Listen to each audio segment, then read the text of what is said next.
People come together, strangers, neighbors, our blood is one.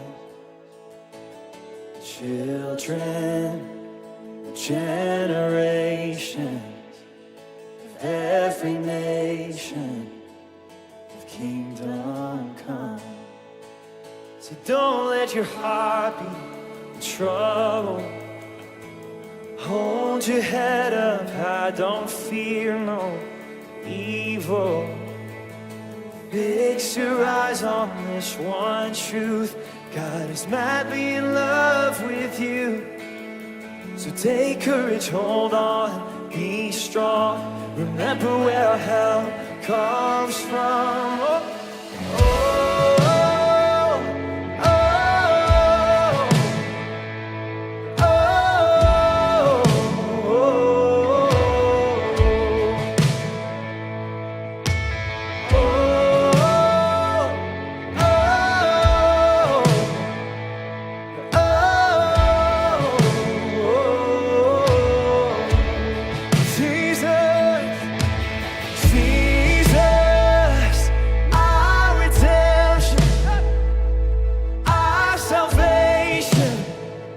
Is in his blood.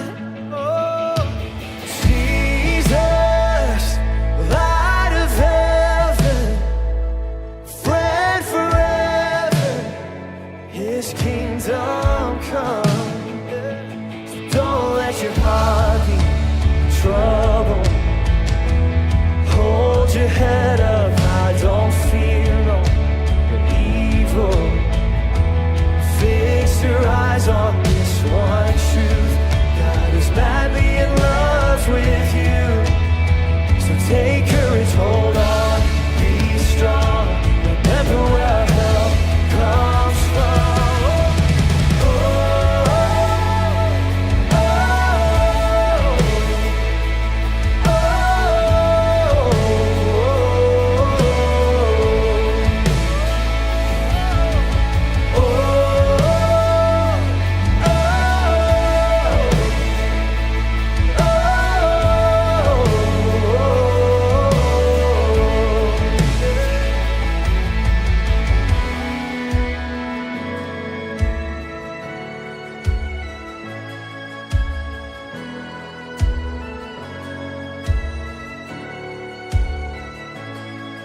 Swing wide, all you heavens, let the praise go up as the walls come down.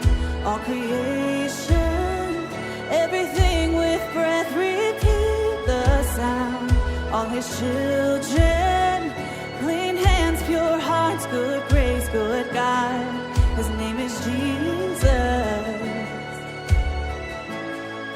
Swing wide, all you heavens, let the praise go up as the walls come down.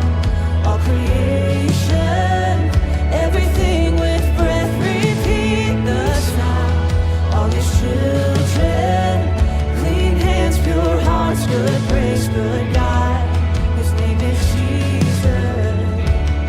Swing wide, so swing wide, all you heavens, let the praise go up as the walls come down. All creation, everything with breath, repeat the sound. All his children, clean hands, pure hearts, good grace, good God. His name is Jesus.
is in his blood. Yes, Jesus, light of heaven, friend forever, his kingdom come.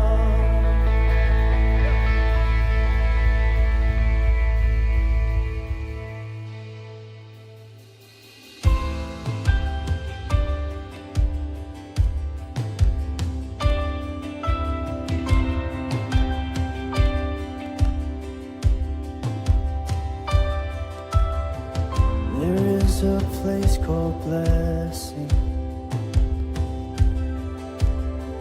where the poor in spirit are welcome.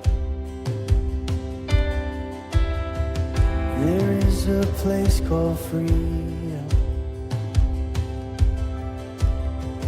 where the chains that bind us are broken. God, let your kingdom come on earth. It is a place where we belong. Hallelujah. The gates are open wide. Hallelujah. We are welcome inside the kingdom of the heavens, the kingdom of our God. Hallelujah.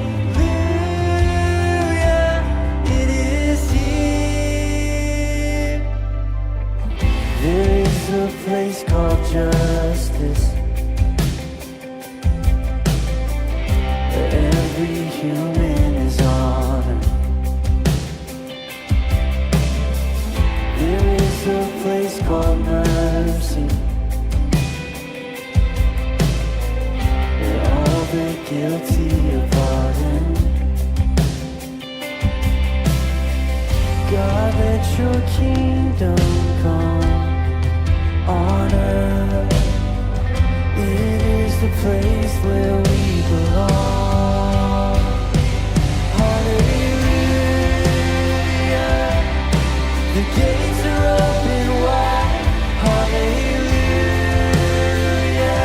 We are welcome inside the kingdom of the heavens, the kingdom of our God. Hallelujah.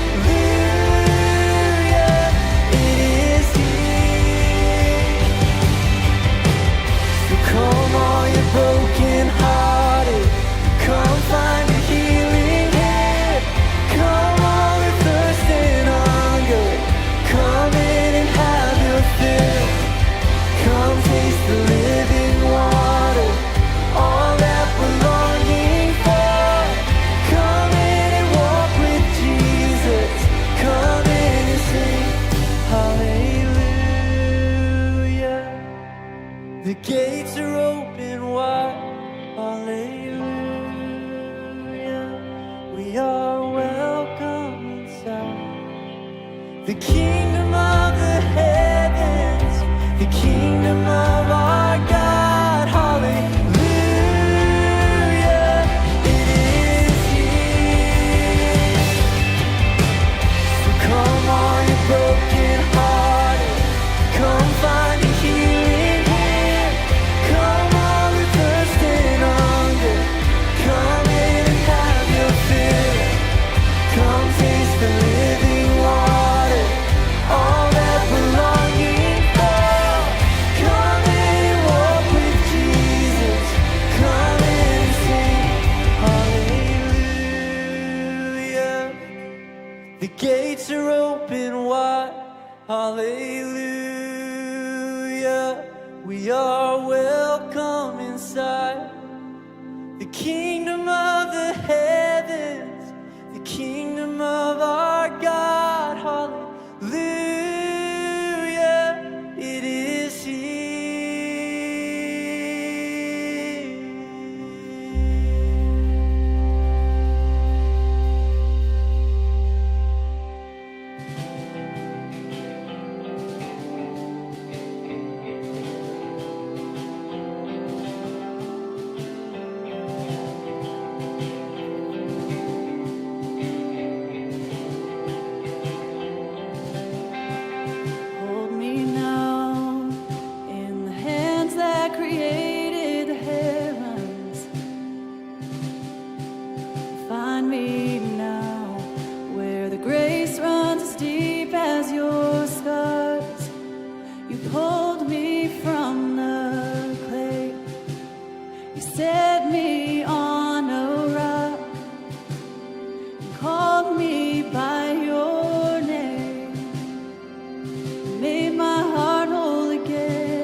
high in surrender. I need you now. Hold my heart now and forever. My soul cries out. So here I stand, high in surrender. I need you now. Hold my heart now and forever. My soul cries out. Here I stand, high in surrender. I need you now.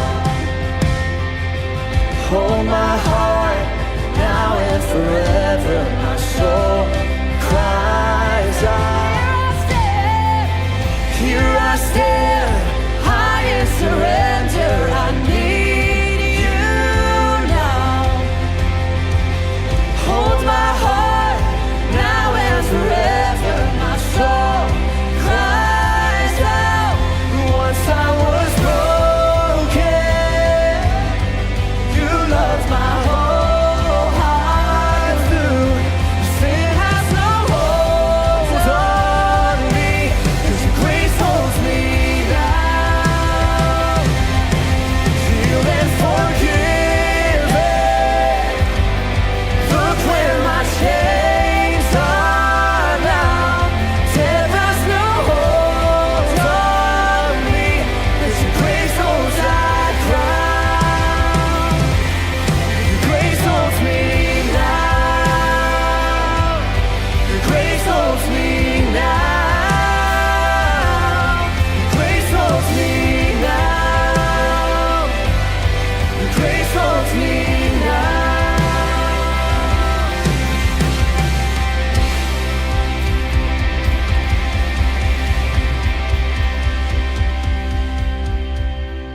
So good, so good. Hey, welcome back to Online Church. I got to tell you where I am right now.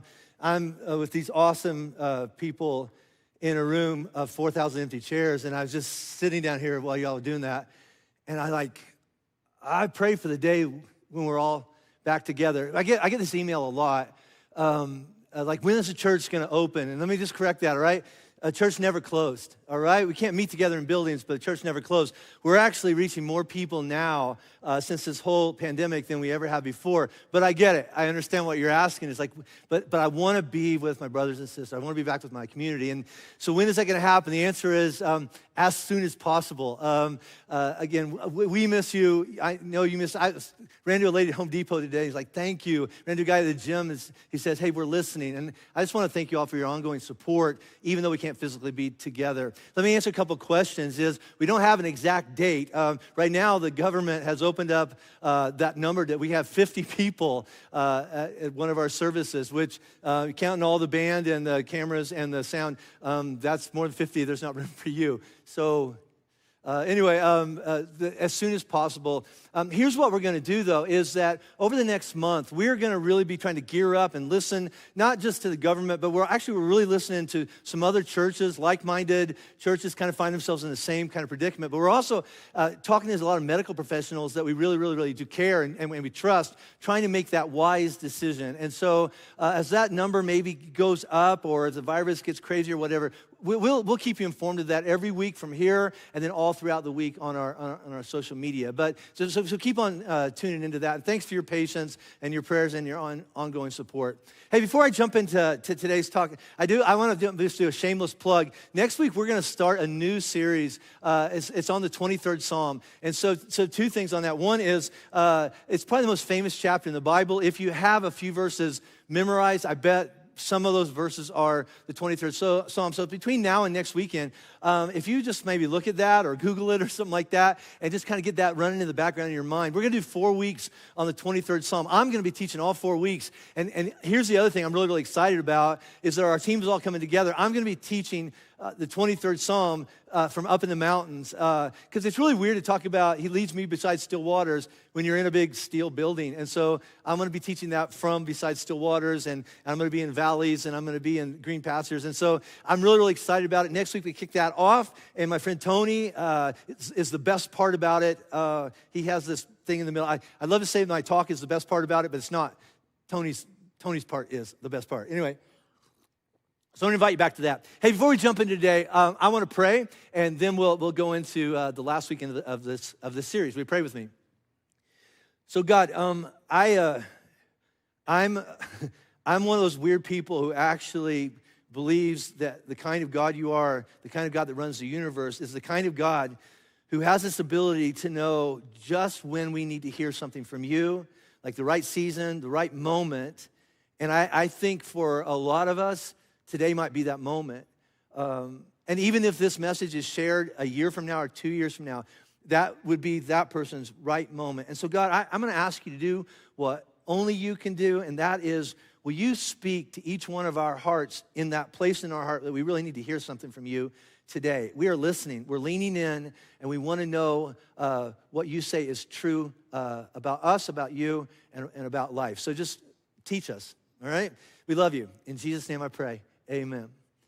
Hey, so like I said, welcome back to this is the last message of a series of messages we've been calling Even Though, all right? As we've looked at this whole idea of faith, what faith is and what faith isn't, what faith looks like, what it doesn't look like, what it does, what it doesn't do, especially when there's tension. Tension between what we believe or claim to believe to be true about God and what he says is true and what he's telling us to do, even though we find ourselves or we're facing a really, really hard, scary, unknown circumstance, and then we don't see how what you're saying, God, would ever work out, right? Which is the hardest thing about faith when you think about it, right? See, you don't really need a lot of faith when everything in life makes sense, when it's logical and it just seems fair. But you're gonna need a lot of faith when life gets complicated. Like when circumstances and what God is telling you to do, it just doesn't make sense, or what he's telling you to do just doesn't seem possible. We want to talk about faith. So really quickly, let's review the two most important things you have to kind of have running in your head around this idea of faith. The first one goes like this. Faith is the assurance or the substance. It's that gut level, like, hey, my feet are planted on this rock and I'm not moving, all right? That. Faith is the assurance that Jesus is who he says he is, and the confidence, a conviction, like I just know that he will keep every promise he has made. Every promise, even though it hadn't happened yet, right? And you don't understand how it's gonna happen or when it's gonna happen. You just have faith and confidence in the one who said it was gonna happen, the one who made a promise. I believe. I don't know why. I just do. Second is this, faith always, right? Maybe underline always, faith always leads to action. We've looked at this over every week. Faith without action, the Bible said, is dead. In other words, how about this? Write this down, right? What we do reveals what we truly believe. See, it doesn't matter what you say you believe or you sing songs about or claim to believe. No, here's the thing, all right? If you really want to know what I believe is true and who and what I have put my trust in, just follow me around for a little while. Right? And just watch what I do, especially when I find myself in one of those even though type of circumstances. Which brings me to this last character in this Hall of Fame list of men and women that we find in this one chapter in the Bible. It's called the book of Hebrews. It's almost at the end of the Bible, but we've been unpacking this one list in the Bible, and everything that they did, they made it into this chapter because of their level of faith or confidence or trust in God. Because of that, they all stepped out. They did something. They acted, they obeyed, they risked something, they risked everything, believing, having faith that God was behind it and would keep his promise to make what looked like impossible things actually become possible. So this last character that we're gonna unpack today, I'm gonna be honest, he's maybe one of my Jesus is at the top of the list, but one of my most favorite people in the whole Bible. His name is Joseph, and it's not the same Joseph from the Christmas story, all right? This Joseph that we're gonna look at today was born about 1,500 years before Jesus. But in this chapter that we've been looking at that was written after Jesus, all right, was physically here anyway, we find this written about the Joseph we're gonna talk about. It says this, by faith, so whatever Joseph does, it's due to faith, okay? So by faith, Joseph, at the end of his life, made mention of the exodus of the Israelites, the Jewish people, and gave directions concerning his bones. Now you read that and it doesn't seem like a big deal. It doesn't seem like a big, like even though, like risky step of faith. Hey, I'm getting ready to die. When I die, don't bury me here in Egypt. Bury me in the promised land that God promised to us. So you gotta lean into this. The faith part that you have to catch here is this. One is, how did the Israelites, how did the Jewish people end up in Egypt, which is what we're going to look at today. And then he makes reference to the Exodus. So the Exodus that Joseph refers to, where Moses, all right, Ben talked about this a couple weeks ago, Moses leads the people out of Egypt to the promised land. He makes reference to something that's not going to happen for 400 years till after he's dead. He just knew. How? By faith, that God would keep his promise, which God did. And again, Ben unpacked that. You can go back and listen to it when Ben unpacked the story of Moses a couple weeks ago. So let's look at how the Jewish people ended up in Egypt, all right? That eventually they had to leave it. And more important, let's look at the role of Joseph and his faith that kind of played into that. So what I want to do today is I want to give you like a super, like in Jim's own words, abbreviated synopsis of the life of Joseph, which it takes up, and I really, really highly recommend you read this in your own Bible, all right? It takes up like 13 chapters of the book of Genesis. And that's the very first book in the whole Bible. It's the easiest one to find. It's the front cover, Genesis, all right? And I'll be honest, here's why I like this story so much. This would make a great like mini-series that I would absolutely binge watch. I would. As a matter of fact, I've been told that the HBO series Game of Thrones, and I know some of you watched it, all right? But that what was going on there is the closest thing to capturing what life would have been like or felt like back in the early days of the Bible, in the days of Joseph. So as we're looking at Joseph, think that's what's going on, because this story has all that, all right? I mean, it has love and hate and sex and betrayal, family dysfunction, blood, lying, deception, famine, dungeons, kings, military, dream interpretation. I mean, other than actual dragons, this is the perfect miniseries, all right? It has it all right? So the condensed version of Joseph's life. And again, I'm gonna warn you, I'm gonna stop several times through this, okay? And here's why. Because over the last year of my life, many of the circumstances and emotions that Joseph ran into, I've run into. And I'll bet as you listen to this, you're gonna say, me too. You have too, right? So here we go, right? And again, read this on your own sometime this week. So the story of Joseph begins, it starts in Genesis chapter 37. It actually starts with his dad. His dad's name is Jacob, and later Jacob changed his name to Israel, which is where the nation gets its name. And Jacob has 12 sons by 4 different women, which is a very interesting Thanksgiving, right? Anyway, so Joseph is the youngest at this point in the story, and his mom's name is Rachel, who is Jacob's favorite wife. And therefore, Jacob makes no secret that Joseph is his favorite son, which, as you can imagine, goes over great with the rest of the family. Right? So dad loves Joseph and doesn't make any secret about it. Gives him like presents that he didn't give the other 11 boys, all right? Gives him a coat of many colors. Maybe you've heard of that. But everybody else in the family pretty much hates Joseph, all right? And I'm gonna be honest with you. When we pick up this story, Joseph is a 17-year-old, bit of a punk, all right? He walks around with his new coat on. He goes out and spies on his brother, then goes back and narks to his dad. Hey, you know what our brothers did, all right? So they don't really like him. And he doesn't do himself any favors. Like one day at dinner, he like stands up, ding, ding, ding, can I have your attention, all right? And he announces, I had a dream, all right? And in this dream, all my brothers bowed down to me. And then the next day, if that wasn't enough, he has another dream and he says, hey, I had another dream where not just my brothers bowed down to me, but my mom and dad are on their knees in front of me. Could you pass the potatoes?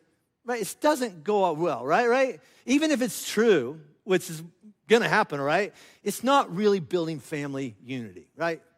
So one day, all right, dad sends Joseph out. All the other brothers are out in the field working, but not Joseph, all right? Sends him out to check on his brothers. They're taking care of livestock. They see Joseph coming from a distance. They have a little brother family meeting, and they take a vote. This is what happens. They said to one another, here comes the dreamer. Come now, let us kill him and throw him into one of the pits. Then we will say that a fierce animal has devoured him, and we will see what will become of his dreams. Okay? Great family. All right. Now, one of the brothers, Reuben, all right, he has an attack of conscience, right, and convinces them, we shouldn't shed blood. Let's just throw him in an empty well and let's let him die on his own. Reuben's actually planning on secretly coming back and rescuing him. But Reuben leaves for a little while, and while Reuben is gone, some slave traders come by. So the brothers say, let's make some money, all right? And they sell Joseph to some guys heading for Egypt. They take that fancy coat of Joseph's, they rip it up, they cover it all in blood, they take it home, and they go, Dad, it's horrible, all right? A wild animal ate Joseph, sorry. I'll say it once again. Or I'll say it once, and I'll say it several times throughout this talk. Not fair. Not fair, right? I mean, he's a 17-year-old punk, but come on. Not fair. The second thing I'd say is, are you feeling better about your family? Because I really am, all right? Because this one is jacked up. And that's just the beginning. That's just the first chapter of Joseph's life, all right? So we're going to skip over the next chapter, and you can skip over the next chapter too, because it's kind of weird. It has really stuff in it that has incestuous sex. It has prostitutes. It has a dude spilling his seed on the ground. Yuck, all right? And go ask your mom or dad what that means. Anyway, you read that on your own. Let's get to the next chapter, okay? All right, so the slave traders go down to Egypt, and they sell Joseph to a man named Potiphar, who is like captain of Pharaoh's personal guard. He's kind of like the head of the secret service for Pharaoh. And Joseph becomes a slave in Potiphar's house. Now, I want to show you something, and I want you to hold on to it and file it away, because we're going to come back to it. Look at this. It says, this underlined part especially, the Lord was with Joseph. Remember that. The Lord was with Joseph, and Joseph became a successful man, and he was in the house of his Egyptian master Potiphar. All right, so in a short time, Joseph, because the Lord's with him, whatever that means, all right, Joseph is put in charge of all of Potiphar's estate. He runs everything, and life's looking up, okay? But then comes a little twist in the story. It says this, now Joseph was handsome in form and appearance. I almost said Jim, but that would have been arrogant. Anyway, so now Joseph was handsome in form and appearance. And after a time, his master's wife, Potiphar's wife, cast her eyes on Joseph and said, straight up, lie with me, okay? Are you following this? All right, this is not a shy woman, all right? General Potiphar's wife has the hots for 17-year-old Joseph and wants to have sex with him while hubby is away. Again, time out. People can say all they want. They can deny it. They can sanitize it. They can clean it up. But there are big sections of the Bible that are absolutely rated R or worse. But on a good note, Joseph looks back at her and he refuses. He says, thank you. I couldn't do this, not to Potiphar and not to God, so I'm very flattered, but thank you, no. But this woman, she doesn't give up. Right? She basically comes after him over and over. One time she tries to pull his clothes off of him. He slips out of his outer garment and he runs. But now Mrs. Potiphar, she's mad and she's embarrassed. So she accuses Joseph of trying to rape her. Tells her husband, and General Potiphar has Joseph thrown into Pharaoh's dungeon. I'm going to say it again. That's not fair. You ever had anybody accuse you of something? You're like, I didn't do that. But you got busted anyway. But here's another phrase that comes up again. Here it is. Familiar, right? But the Lord was with Joseph and showed him steadfast love and gave him favor in the sight of the keeper, the warden of the prison. And so eventually, in a short time, Joseph is pretty much running the prison now for the warden. But I want to take a time out. I want to go look back at that phrase we've seen twice. I want to look at this. The Lord was with Joseph. And I'm just going to say, doesn't feel like it, right? Betrayed by his family, beaten, thrown in a well, sold into slavery, falsely accused of rape, thrown into a prison. I'll be honest with you, okay? It doesn't feel like the Lord is anywhere in the neighborhood, right? It feels like the Lord has totally abandoned Joseph and he's on his own, right? You ever been there? Life sucks and it's unfair. Where's God now? Ever felt like that? I have. So I'm looking at that, I'm going, okay, I gotta figure this out. I started tearing that phrase apart, and it actually translates, I geeked out on the Hebrew, all right? It actually translates out of the Hebrew this way: the Lord was against Joseph, which at first makes sense given what's going on, except it doesn't really seem consistent with what we know to be true about God. So I said, I gotta figure this out, and I dug in a little further, and the word against there actually means, ready? Like right up against. Like leaning against. Like propping up, as in, I got your back. I'll hold you up. I'll hold you together. So we could really translate this verse this way. But the Lord was in the pit, and the Lord was in the prison with Joseph. And the Lord was holding him up, and the Lord was holding him together. Joseph was leaning against God, and God, in spite of the appearance of the circumstances, had Joseph's back. Hang on to that. So while Joseph's in prison, two of Pharaoh's servants from the palace, they're thrown into the same dungeon. And while they're there, they have these dreams. And they ask Joseph if he could interpret the dreams for them. And then God gives Joseph the ability to interpret dreams and tells them what they mean, which is this. He looks at these two guys and says, one of you is going to be executed and one will be reinstated. And then Joseph says this to the guy who's going to be reinstated. Hey, when you get out, don't forget about me. Because I'm not supposed to be here. I'm not supposed to be here. Both dreams come true, but the reinstated guy forgets about Joseph. Not fair. You ever had anybody looking, I promise, and as soon as they're gone, they're just gone. 2 more years go by, and one night over the palace, Pharaoh has a dream, but nobody can tell him what it means. And then the reinstated servant has one of those, oh, shoot moments, and raises his hand and goes, so I might know a guy. And they go to the prison, they send for Joseph. Joseph comes back, and he interprets Pharaoh's dreams. Here's the dream, Pharaoh. There's going to be the next 7 years, the harvest is going to be amazing and plentiful. But it'll be followed by 7 years of drought and famine, and you need to get ready. He actually gives Pharaoh some advice. You should find a wise man and put him over all the preparations, because I'm telling you, God has told me this is fixed. It's going to happen. Now look at this next part. There's a little twist. Pharaoh said to his servants, can we find a man like this in whom is the Spirit of God? Then Pharaoh said to Joseph, since God has shown you all this, there is none so discerning and wise as you are. You shall be over my house, and all my people, all the Egyptian people, shall order themselves as you command. Only as regards the throne will I be greater than you. And Pharaoh said to Joseph, see, I have set you over all the land of Egypt. Wow, all right? Pharaoh puts Joseph in charge of preparations. In just like a few verses, all right, half a chapter, he's gone from wrongly accused and convicted felon rapist to second in power to Pharaoh in Egypt. You got to catch this, right? That happened 13 years after the day that he's thrown in a pit and sold into slavery by his brothers. And I'll give you that. Well, this is a good day. All right. 13 years have gone by, and you don't get those back.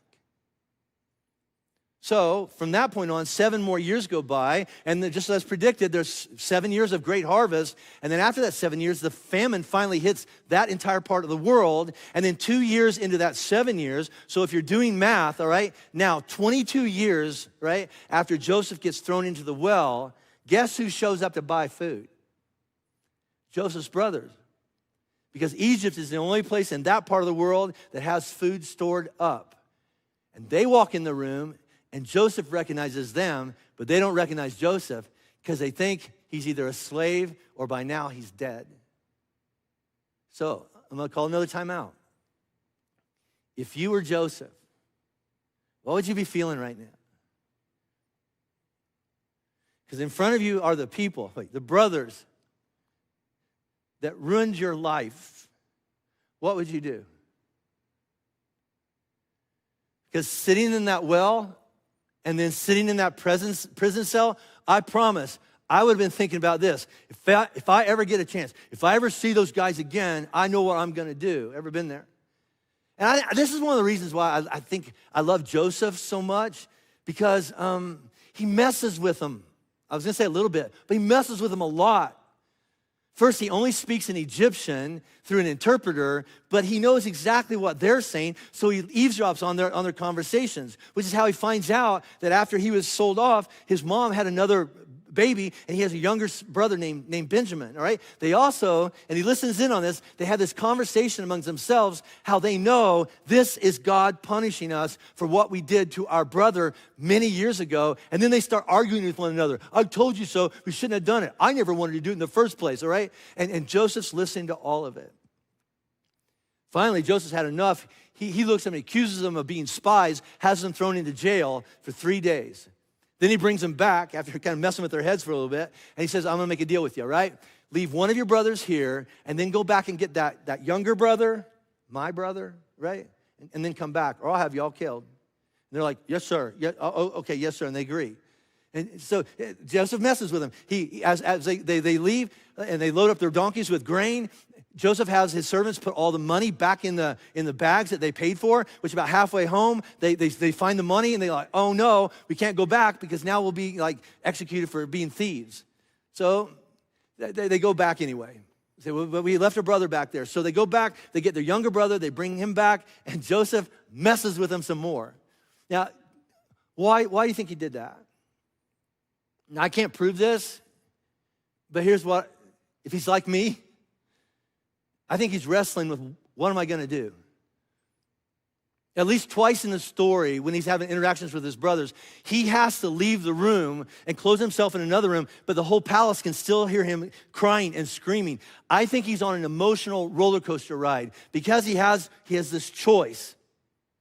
He has the power and the position to choose to do whatever he wants to do to the people who ruined his life. Again, what would you do? Right? Eventually, back to the story, eventually Joseph kicks everybody out of the room except his brothers. He says, come here, look at this. Joseph said to his brothers, come near to me, please. And they came near, and he said, I'm your brother Joseph, whom you sold into Egypt. Right? That has to take your breath. And now do not be distressed or angry with yourselves because you sold me here. For God sent me before you to preserve life. Now I'm gonna be honest with you, straight up, all right? That's probably not my response, all right? Because if you really dig into that, that would be like the biggest demonstration of grace and forgiveness outside of Jesus I can ever imagine, right?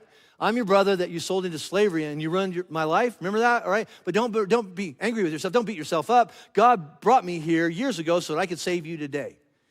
What? And again, well, this is the choice that Joseph made based on his trust and faith in God that got him into Hebrews chapter 11. Please don't minimize what had to be going on in his head or think that he looked at his brothers and like, oh, shucks, guys, all right? Don't worry about it. It's all good. Right? All worked out in the end. God's faithful, right? And I agree.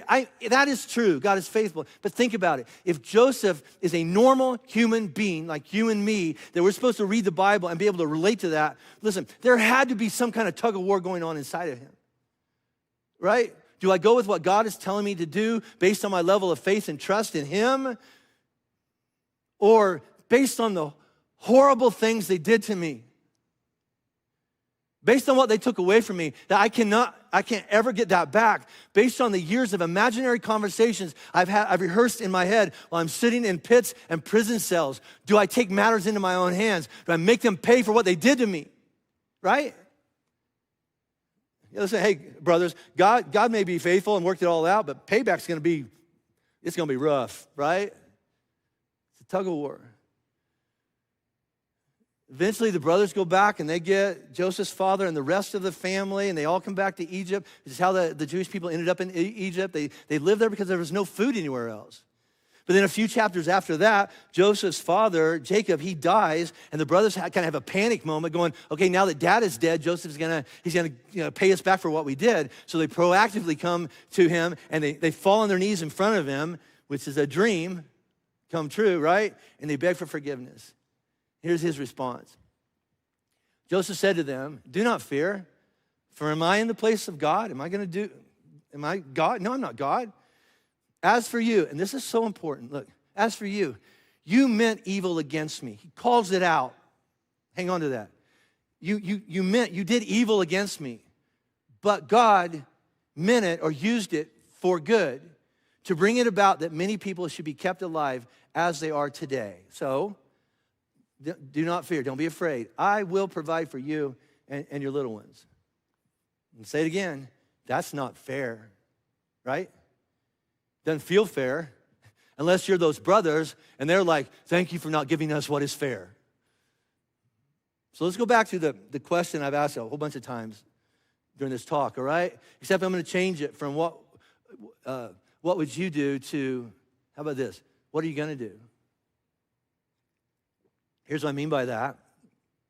I don't mean to be depressing, but if you haven't faced what is or feels like betrayal and attack from the closest, like the people that you should have been able to trust the most in your life, well, I hope I'm wrong. It's a matter of time. So how can you say that? Happened to Joseph, happened to Jesus. It's happened to me. And if it hasn't already, it's mostly likely someday going to happen to you. And what will you do then? And the answer is, well, it will be connected to your level of trust and faith in God. And you will make a choice.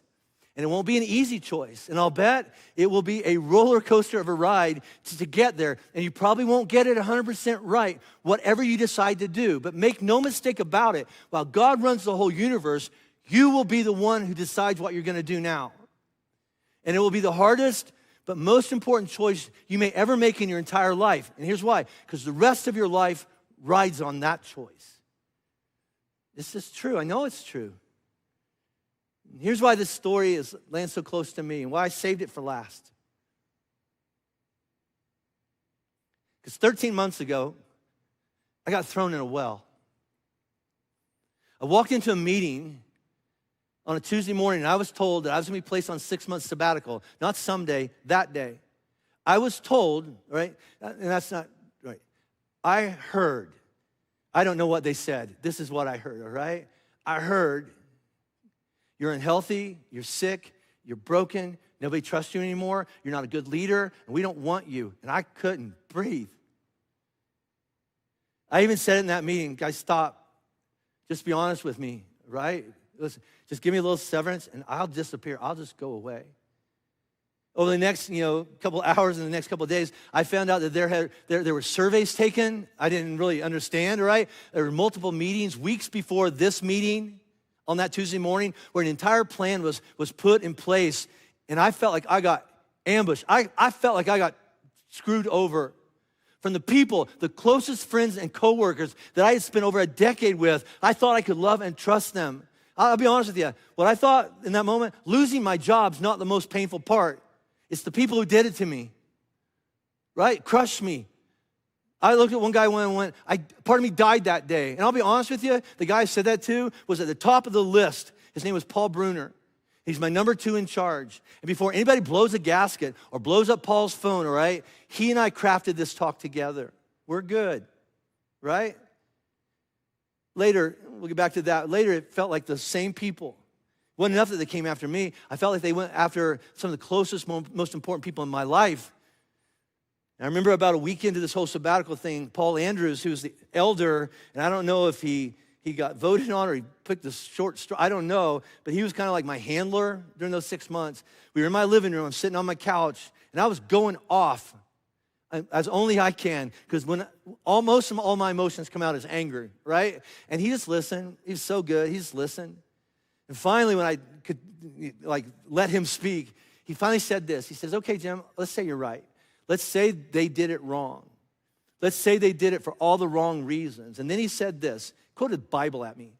He says, but what they meant for evil, God can use for good. And I heard that so many times over the next 6 months, the next year, and my answer was back then, and still is the same. Great, I believe it. And I can say, God did use sabbatical a lot, all right? He did, he will, all right? But, here's a big but here, all right? It's still not okay to throw people away or throw people in wells, and that's true. And I won't change on that.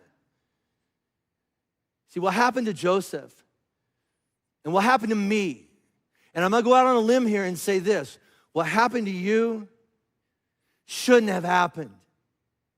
Or at least it shouldn't have happened the way that it happened. Even though you can look back on those events, like looking back and see how God was faithful and how God did keep his promise. Okay, great.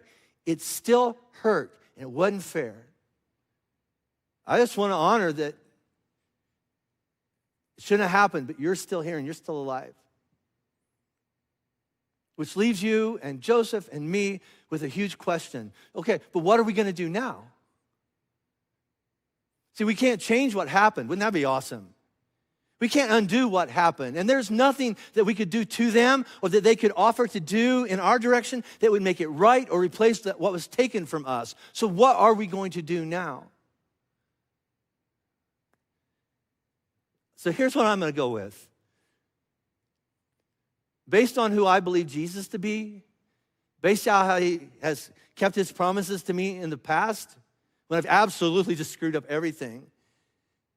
And Based on, I actually believe he will keep his promise to give me the strength to do what needs to be done and to begin to heal and focus on all the good that has happened since then.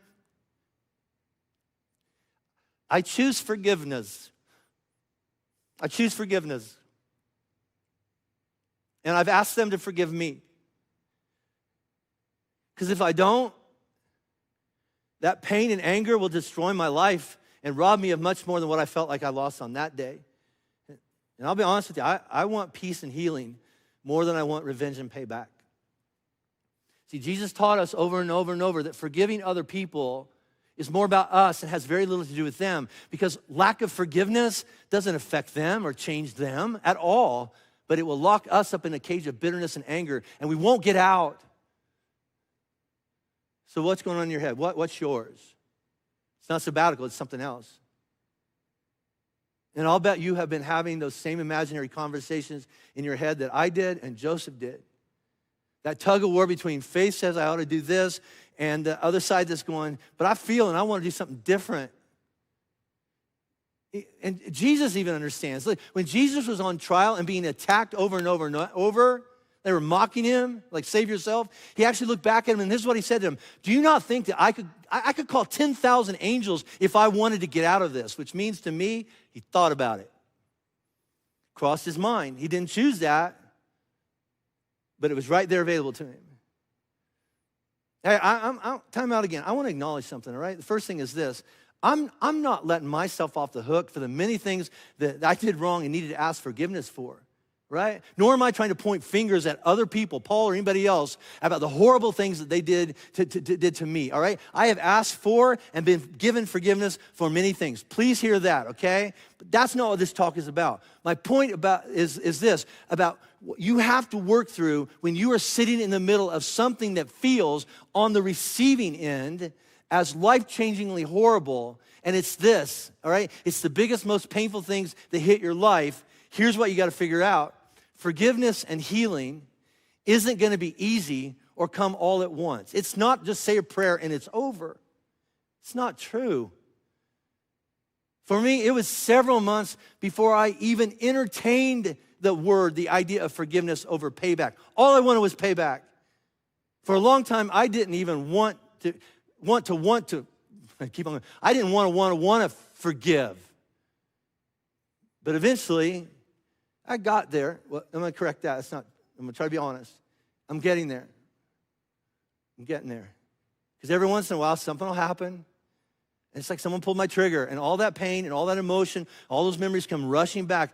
Listen, I tell you that, I just want to acknowledge, folks, that's reality. It happens. Happened to me. It's probably going to be similar to you. I'll give you one of the most recent ones, all right? So a week ago, I had some buddies over, and we were doing some landscaping with some of my friends, and they don't really understand everything that was going on, but one of them asked me, hey, Jim, do you have to go back with the people who screwed you over? And I just looked and went, yeah, I do, all right? And then he said, I couldn't do it. Hey, how do you do it? And I just looked down, I was quiet for a little bit. And finally, I looked up and I said, Mike, what's my alternative? See, I knew in the back of my mind, in the many discussions I had with some really important men in my life and with my counselor and with Robin, all right, if this one broken relationship between me and Paul, if that couldn't heal, then our staff and our church would never heal. So the stakes are pretty high. Here's the other part about it. I really love Paul. And I know he loves me. Which is why the whole thing hurts so much, right? And looking back, everybody involved, we all wish we could have done it differently. And we're all trying to trust Jesus, and Jesus is keeping his promise, and it's getting better, and those relationships are healing. But God didn't make it for us. We had to make a choice. What am I going to do now? You know, I've heard a lot of people say this. Somebody said to me on my porch the other day, hey, you know, Jim, I've had a rough past, but I wouldn't change anything because it made me the person I am today. I get it. I would. There are a lot of things in my past that I would change if I could. But then, so a while back, Actually, a few years ago, I was sitting on my back porch just going over some stuff before I went off to that Crucible Men's Retreat where you deal with a lot of brokenness and stuff. And I was sitting on my back porch all by myself, and I was reflecting over some of the really, really hard, unfair, literally abusive things that had happened to me earlier in my life. And I had an aha moment, all right? And these aha moments, they can't come while you're in the middle of the really hard, unfair, abusive pit or prison that you're in. But using the rearview mirror, looking back, here was my aha moment. This is tough. If the only way to get here, and let me define here for you. If the only way to have Robin be my wife, have Jordan and Allie be my kids, be married to these awesome people, to have these grandkids, to have the friendships that I have in my life now, to have the honor of leading Flatirons Church, at least for a season, that's what here is. If the only way to get here is to have what happened to me happen, I would sign up again. I'd do it again. And I never thought I'd say that. But the only way that I or you or Joseph can eventually say anything close to that is because we're able to, by faith, say that looking back in the pit and in the prison, in the divorce, in the cancer, while you were being abused, the betrayal, when your heart was being trashed, the not fair, the loss of the most important part of your life, and it was taken by the most important people in your life. If you're able to look back and say that the Lord was with me, Lord had my back, held me together. He was faithful to me, or I wouldn't be here. And I want to say this before I wrap this up. If you're not there today, it's all right. It's all right. It takes a lot of time, right? I'm just going to close with a prayer that maybe someday you can say it. The Lord is with me. And I'm going to say this too, right? He's with you now. You just don't feel him. You don't see him. You can't hear him, but he's there. Someday it'll make sense. I know. Let's pray. So, Lord, I started with a prayer that said, I think that you have the ability to draw the right people to hear the right message at the right time. And I think for some of us right now, that moment is now. And so, in spite of what we feel, we're going to go to faith. And we're going to ask you, will you be with me? Will you get right up against me, God? Because if not, I will fall apart and I'll fall down. And I'll just die down here in this pit. You know what every story is of every person listening to my voice right now. And you're in that with them. You really are. And so like we're about to sing, we got to look up. There's no one like you. We got to look back and see you're faithful. We look ahead and just know we can walk through this life with you. We don't have to be afraid. I believe that, or I wouldn't be here. So I just pray this all, and I give you thanks in the name of your Son, Jesus. Amen.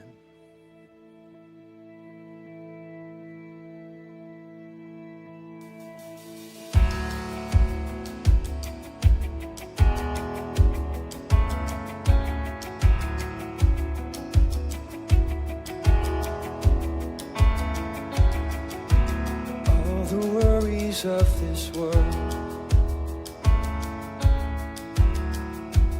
I will lay them at your feet.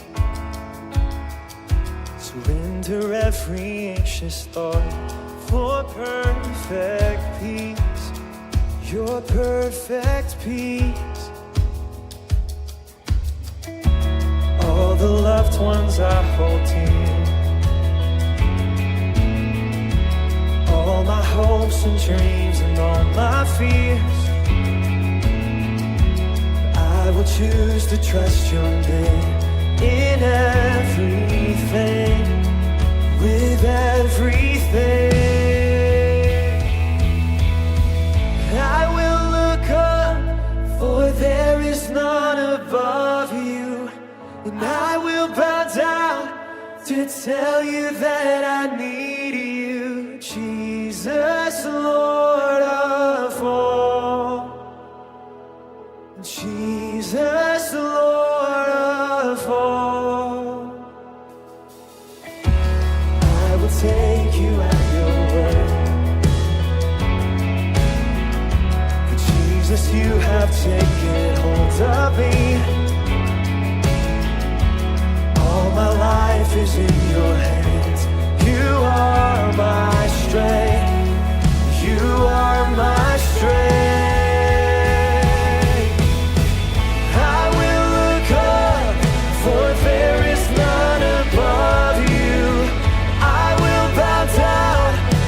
Tell you that I need you, Jesus, Lord of all.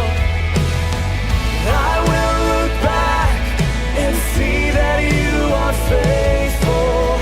I look ahead, believing you are able, Jesus, Lord of all. Jesus, Lord.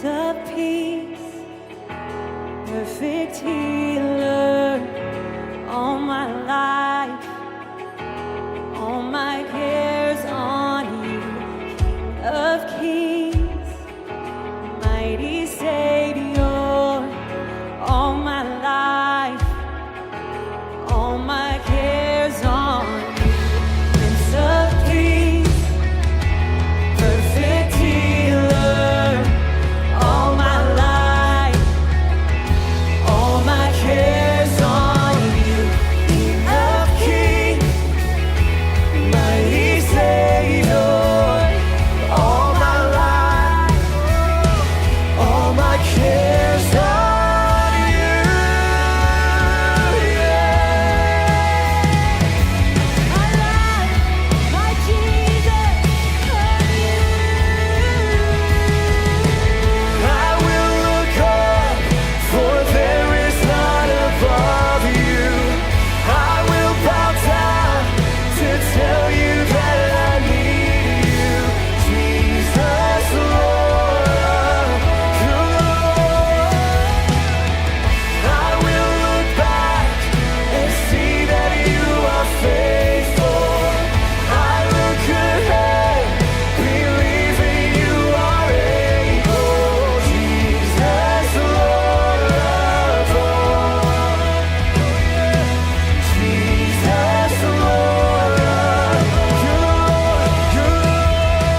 Jesus, Lord of all. Jesus, Lord of all.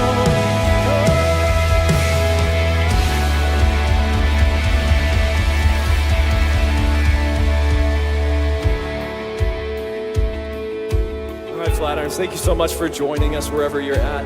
We're so happy you tuned in. We hope to see you next week. Same time, same place. We'll see you later.